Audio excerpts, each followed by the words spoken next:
Liv feels different, and he's pretty sure it's because he's the only one who knows that even though he was born a girl, he's definitely a boy. But the biggest problem in his life right now isn't that secret. It's that if his new school wasn't bad enough, it has a pretty terrible dress code.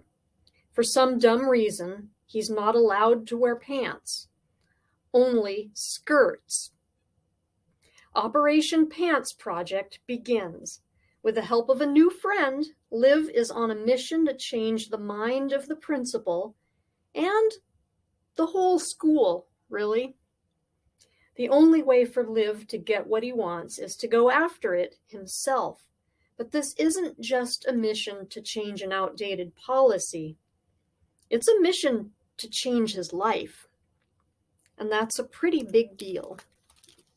Here is a preview of The Pants Project by Cat Clarke.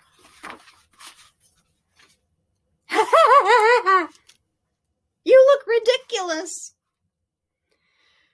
Little brothers can always be counted on to reach peak levels of annoying at exactly the wrong moment. It must be part of their job description, and Enzo was really, really good at his job. "Shut up," I snarled as I stomped into the kitchen and pulled out my chair so hard that it banged against the stove. "Enzo, apologize to Liv right now." Mom glared at him until he muttered a half-hearted sorry. "Are you sure you don't want me to cook something? There's still time for me to rustle up something special for your big day." Mama put her hands on my shoulders and leaned down to give me a kiss on the cheek. "I'm not hungry." I knew that I had to eat just a few bites to keep the moms happy, so I grabbed the tub of granola on the table and sprinkled enough to cover the bottom of my bowl. Enzo wasn't even trying to keep a straight face. He was really enjoying this.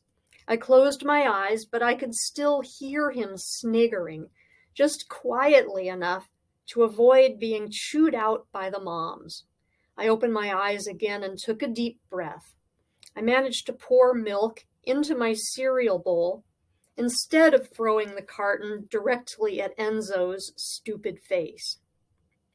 That was progress right there, except no one would ever know how hard I was working to keep my temper under control, because the whole point of keeping your temper under control is not doing things like throwing a milk carton in someone's face, even though they clearly deserve it. Keeping your temper under control also means not punching people. That's the number one rule, apparently. "Liv," Mom said, stretching my name out to its breaking point. "Graham asked for a photo." No way. "It would mean a lot to her. I know you'd rather not, but the first day of middle school is a big deal, you know? Anyway, it's up to you." Garibaldi chose that moment to put his big, slobbery head on my lap. It seemed as if he were trying to offer me moral support in my time of need. The more likely explanation is that he was just looking for a spot to wipe the excess drool from his mouth, but it made me feel a little better. At least he would never laugh at me because A, he's a dog and dogs can't laugh, and B, if they could laugh, then all of the other dogs in the dog park would probably laugh at Gary for only having 3 legs, so he would totally understand how I felt. I knew I could refuse to have my photo taken. The moms had always been cool about things like that, but Graham would be disappointed. She wouldn't understand. Okay, let's get this over with. I got up and stood in the doorway while Mom snapped away on her phone. I couldn't bring myself to smile, and Mom knew better than to ask me to try. "Done." Mom came over and gave me a big hug. She whispered in my ear, "Thanks, sweetheart. I really appreciate it." I shrugged and sat down again. I felt sick, and I must have looked sick because Mama asked how I was feeling. Well, actually, I don't feel so good. Maybe I should stay home today. Mom looked up from sorting through the photos on her phone. Nice try, Buster. There's no way you're missing your first day. I knew when to give up. Mom has this weird sixth sense for when I'm faking being ill. It's as if she has laser eyes that can look right through my skin and actually see whether any viruses are festering away inside of me. Mama's usually more sympathetic, but the two of them always back each other up. It's annoying. I managed to choke down a couple of spoonfuls of soggy granola and half a glass of orange juice just to keep the moms happy. Before I knew what was happening, breakfast was over. The clock was ticking way too fast, and it was time to go.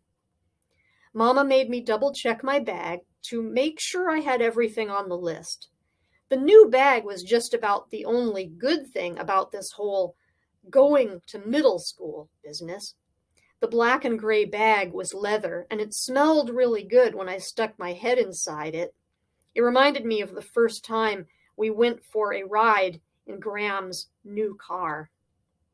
I had no doubt about the worst thing. It was the thing I'd been worrying about all summer. The thing that Enzo found so hilarious. The thing that had made me throw a shoe at the mirror on the back of my bedroom door that morning. The skirt. I can't even begin to describe how wrong and awful it felt to put it on and pull up the little zipper at the side.